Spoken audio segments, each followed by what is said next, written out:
வணக்கம்.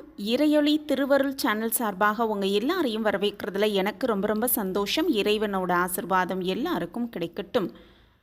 பிப்ரவரி மாதம் 1 தேதி துவங்க இருக்கு. பிப்ரவரி மாதம் சனிக்கிழமையோடு சேர்ந்து துவங்குவது கூடுதல் சிறப்பு. சனிக்கிழமை அப்படின்னாலே சனி பகவானுக்கு உரிய தினமும் பெருமாளுக்கு உரிய தினமாக நம்ம எல்லாருக்குமே தெரியும். அப்படி பிப்ரவரி மாதம் துவங்கும் அந்த ஒரு நாளில் இந்த ஒரு பொருளை வாங்குவதன் மூலம் கடல் அளவு கடன் பிரச்சனை இருந்தாலும் கொஞ்சம் கொஞ்சமாக கரைவதை கண்கூடாகவே பார்க்கலாம். கடன் குறையும் அப்படிங்கிறத இந்த பதிவில் நம்ம தெரிஞ்சுக்கலாம். பொதுவாகவே சனிக்கிழமை அப்படிங்கிறது எந்த ஒரு நல்ல காரியத்தையும் செய்யக்கூடாது அப்படின்னு முன்னோர்கள் சொல்லுவாங்க. ஆனால் சனிக்கிழமை அன்னைக்கு ஆன்மீகம் சம்பந்தப்பட்ட விஷயங்களை நம்ம செய்யும் பொழுது அது நமக்கு ரெட்டிப்பு பலனை கொடுக்கும் அப்படிங்கிறது 100% உண்மை.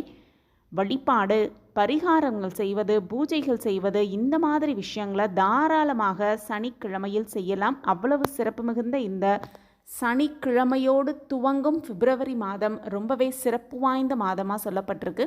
அந்த வரிசையில் கடன் பிரச்சனை அப்படிங்கிறது தான் எல்லாருக்குமே தீர்க்கவே முடியாத ஒரு பிரச்சனையாக இருக்குது. அப்படி அந்த கடன் பிரச்சனையிலிருந்து வெளியில் வரணும். கோடி ரூபாய் கடன் இருந்தாலும் அந்த கடன் கொஞ்சம் கொஞ்சமாக கரைவதை நம்ம கண்கூடாக பார்க்கணும். அப்படின்னா இந்த மாத துவக்கம் சனிக்கிழமையில் வரக்கூடிய இந்த அற்புதமான நாளில் இந்த ஒரு பொருளை வாங்கி நம்ம தானம் கொடுப்பதன் மூலம் நிச்சயமாக நம்ம கடன் பிரச்சனை குறையும் அப்படிங்கிறது தான் உண்மை. அந்த வகையில் சனிக்கிழமை கருப்பு எள்ளும் வெல்லமும் வாங்கிட்டு வந்து வீட்டிலேயே அதை உருண்டைகளாக பிடித்து எடுத்துக்கிட்டு போய் அந்த எள்ளும் வெல்லமும் கலந்த அந்த ஒரு உணவை மற்றவர்களுக்கு தானம் கொடுக்கலாம். குறிப்பாக வாயில்லா பிராணி அப்படின்னு சொல்லப்படும் மாடு, அது மட்டுமல்ல கோவில் குளத்தில் வாழும் மீன்களுக்கு இரையாக அதை போடலாம்.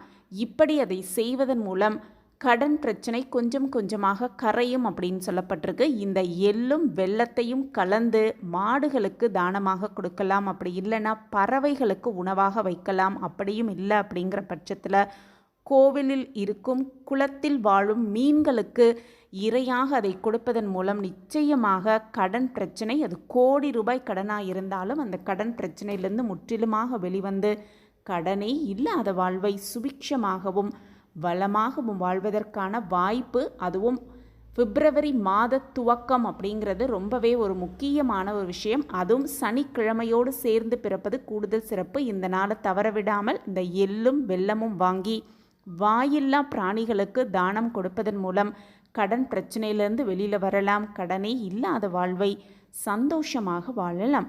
இந்த பதிவு உங்களுக்கு பயனுள்ள பதிவாக இருக்கும் அப்படின்னு நான் நம்புகிறேன். நம்ம சேனலில் நீங்கள் ரொம்ப ஆதரவு கொடுத்துக்கிட்டு வரீங்க. எனக்கு ரொம்ப சந்தோஷம். உங்கள் ஆதரவு மென்மேலும் கிடச்சிக்கிட்டே இருக்கும் அப்படிங்கிற நம்பிக்கையோடு மீண்டும் ஒரு புதிய பதிவில் பார்க்கலாம்.